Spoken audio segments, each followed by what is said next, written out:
Bonsoir.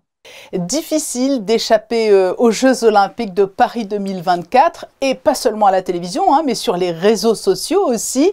Les JO ont raflé la mise sur les réseaux. Oui, je crois que, vous savez, on dit souvent qu'il n'y a pas de chose plus importante pour les êtres humains après le fait de vivre une expérience que de la partager. On voit là que la mécanique traditionnelle de ces réseaux qui jouent de nos émotions pour capter notre attention, eh bien, elle fonctionne aussi quand les choses sont positives. C'est pas si fréquent sur les réseaux de voir des choses positives qui font le buzz. Eh bien, on va pas s'en plaindre, mais les aigris sont encore là et ils continuent aussi d'exister. Et donc, il y a parfois, après une petite vidéo sympa sur un sportif français qui a fait un truc ou une sportive venue de très loin qui découvre les pains au chocolat. Au village olympique et qu'il raconte sur TikTok, eh bien, des choses qui sont moins sympas. Mais effectivement, je crois que on voit quand même beaucoup de choses qui montrent que eh bien, beaucoup de gens apprécient cette période dans une période de notre histoire qui est un peu compliquée. Oui, et justement, dans le prolongement de cette notion de partage, on a le sentiment que ce qui marche bien, c'est l'aspect coulisses, la façon dont les athlètes vivent de l'intérieur ces jeux. Vous avez parlé des pains au chocolat, il y a aussi l'athlète aux muffins au chocolat. Oui, il y a Muffin Man, effectivement, je crois que c'était un Norvégien qui est tombé amoureux des muffins au chocolat qui sont donnés au village olympique. Je crois qu'effectivement, il y a de nouvelles manières de communiquer. Ces réseaux sociaux permettent non pas seulement la communication de grands médias, de partis politiques, de journalistes, mais aussi de n'importe qui, de partager n'importe quoi. Et bien là, les athlètes, eh bien, quand ils rentrent à l'intérieur du village olympique, quand ils découvrent leur chambre, ces fameux sommiers en carton qui ont aussi beaucoup amusé sur les réseaux, eh bien, ils se filment. Ils se filment, ils se mettent en scène, et ils racontent leur quotidien. On a tous envie de rentrer dans cette espèce d'intimité, dans cette espèce de secret, non pas des dieux, mais des athlètes. Et effectivement, les réseaux le permettent aujourd'hui. Et en plus, je trouve que ça donne une image de proximité. Finalement, ces athlètes, quand ils rentrent dans une chambre du village olympique, bah, ils sont comme nous quand on rentre dans une chambre d'hôtel qu'on part en vacances. Ah, on a hyper envie de raconter, ah bah t'as vu la vue, tiens, la chambre est super. Ah, et puis non, ça c'est pourri, ça marche pas. Moi, j'ai vu des athlètes faire des concours de chasser de moustiques à 3 heures du matin parce qu'ils se sont attaqués par des moustiques et qu'ils n'ont pas de moustiquaire dans le village olympique. Donc oui, tout ça est quand même assez rigolo. Et effectivement, après la période particulièrement tendue que la France a vécue au mois de juin et au mois de juillet, je crois qu'il y a aussi un effet totalement inverse. On voit des choses qui rassemblent, en tout cas qui tentent un peu de rassembler les Français, et on voit des choses aussi qui sont des réussites. On a des athlètes qui gagnent, on a des gens qui gagnent des compétitions. Et finalement, je suis pas certain qu'on y croyait autant que ça avant le début des épreuves. Et je crois que ça fait du bien à tout le monde de voir des choses un peu légères.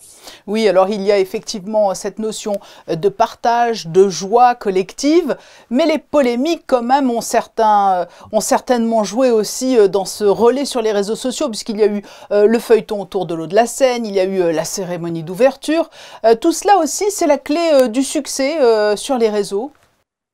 Mais oui, vous voyez que si vous parlez de la cérémonie d'ouverture, c'est le moment d'audience le plus important de l'histoire de notre pays. C'est plus de 24 millions de téléspectateurs. C'est du jamais vu dans l'histoire de notre pays. Ça veut dire que ça a quand même concentré l'attention des gens. Mais on voit aussi, à l'inverse, que, eh bien, au moment où tout le monde observe cette cérémonie d'ouverture, il y a tout un tas de gens qui la critiquent, des complotistes, des chrétiens qui pensent avoir vu la scène alors qu'il s'agissait d'une représentation d'une période de la Grèce antique, et qui du coup appellent au boycott. Et donc on a pu voir monter très fort sur les outils de social listening, donc des outils d'écoute de ces réseaux sociaux. On voyait très bien que le hashtag boycott JO 2024 est monté très très fort à la suite de la cérémonie d'ouverture jusqu'à représenter plus de 25 000 mentions sur Twitter, ce qui est absolument colossal, avec des appels au boycott pour les sponsors des JO, avec tout un tas de gens. On a même vu le président américain Donald Trump jurer tous ces grands dieux que non, il n'humilierait pas les chrétiens en 2028 à Los Angeles s'il était président. On voit bien que effectivement, eh bien, tout le monde n'est pas sur ce même son de cloche, mais bizarrement, pour une fois, la joie à partager et le sentiment un peu positif qui existe d'une part a pris un peu le dessus sur le côté extrêmement négatif. Les réseaux permettent avant tout de voir ce qu'on a envie de voir. Vous savez, on se demande souvent, est-ce que je crois ce que je vois? Est-ce que je vois ce que je crois? Eh bien, sur les réseaux, vous voyez ce que vous croyez. Il y en a un qui a tout compris, hein. La grande star des JO, aussi indirectement sur les réseaux, c'est Snoop Dogg, le rappeur américain, qui depuis avoir porté la flamme n'a cessé, lui, de faire ce mot consacré, le buzz. Effectivement, et c'est aussi, je pense, une partie de la réussite de ces Jeux Olympiques. Ce sont ces personnalités annexes qui viennent légitimer finalement la passion collective pour ces épreuves. Et oui, oui, je vous avoue que je pensais pas voir Snoop Dogg habillé en jockey le long des épreuves à Versailles. Je pensais pas le voir. Enfin, on avait l'habitude de le voir avec des trucs allumés qui fument, mais pas forcément avec la torche olympique. Et effectivement, lui, il est vraiment devenu une icône très positive. En conclusion, Thomas Huchon, on peut dire aujourd'hui que si les réseaux sociaux ne s'étaient pas enflammés pour les JO, ces derniers n'auraient peut-être pas tout à fait eu le même succès.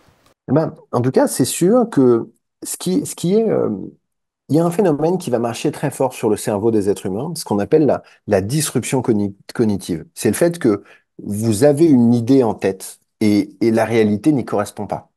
En gros, vous avez l'idée que ces JO vont être une catastrophe, que la scène sera polluée, que la cérémonie sera pourrie, que les athlètes français seront nuls. Bon. Et qu'est-ce qui se passe dans la réalité? Eh ben, on se baigne dans la Seine, la cérémonie est suivie par 24 millions de personnes et on a battu le record de médailles établi lors du précédent record à 43 médailles. Donc, je crois qu'effectivement, l'impact de ce succès est d'autant plus fort qu'il intervient de manière un peu inattendue et que même on imaginait que ça serait la Bérésina. Et donc là, on passe des Ardennes en 1940 à la Libération en un clic.